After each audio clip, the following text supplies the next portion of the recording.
You have to knock off a premiership contender in Melbourne to like put yourself into a position to go and win later on the 30th of September.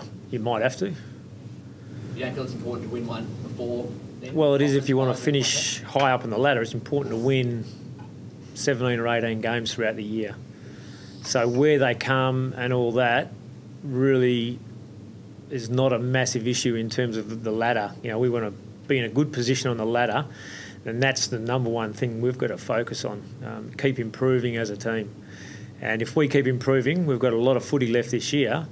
We're hopeful that we can be a better team in the finals than we are currently. And so what happens immediately now, we believe we can still better as the year goes on. So that's our aim. What were some of the major things that you learned from last year's qualifying final? Well, we're sort of learning every game we play about where our squad's at, the maturity of the players. You know, it was first final series for a lot of players, so really good learning curve for them.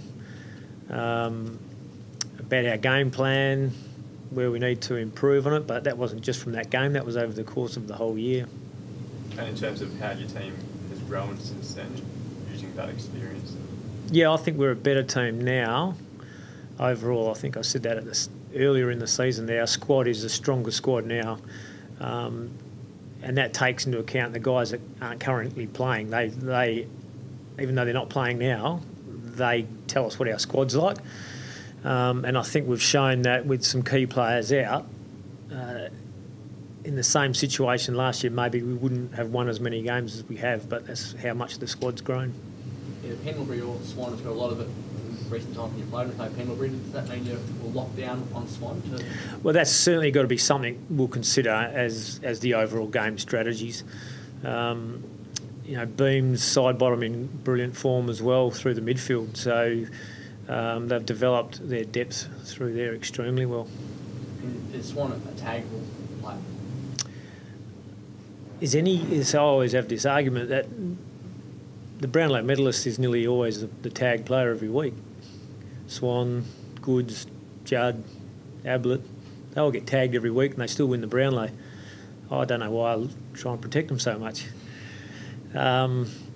So they win the Brownlow. They're great players because they perform at a really high level regardless of whether someone's trying to really shut them down.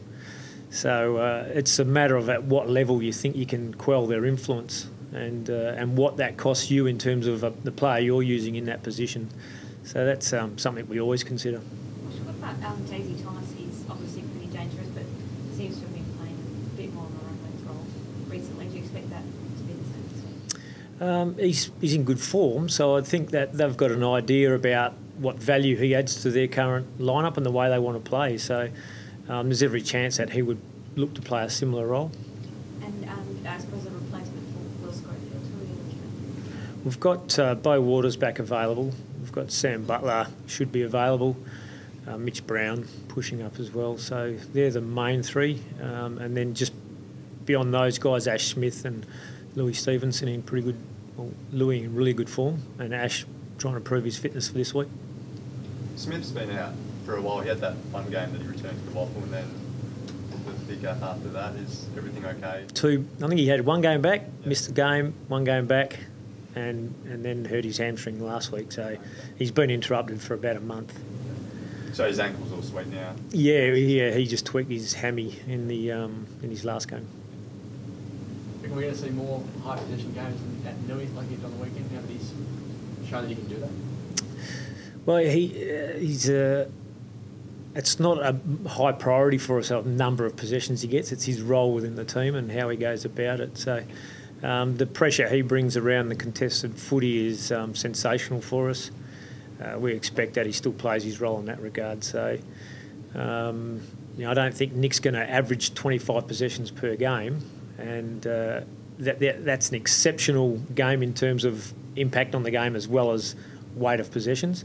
But I've seen him impact games just as much throughout this year, getting 12 or 13 possessions. So he's got a role to play and bring his enthusiasm, his strength, his speed and power to the team. And number of possessions is not the sole stat that will dictate how much he's contributed to the team's performance. Do you think he can still get better? Like, do you think Yeah, absolutely. that he's still learning the game? Yep, definitely he'll continue to get better. And again, that might not mean his possessions go up a massive amount, but his understanding of what he can bring to the team will keep improving. So, you know, do you consider him your number one ruckman? Yeah. Never really put a title on number one ruckman. Yeah, we've got two outstanding ruckmen with another one coming through underneath. So, what's the definition of the number one? You think it's the best? Oh, so you just want who's our best ruckman? Yeah. Okay, is that what you... Well, number one ruckman. What do you put in there? I think Coxie was the All-Australian ruckman last year. Yep. Yeah, so until Nick pinches that title off him, we'll go on that. We'll go on the reigning All-Australian ruckman.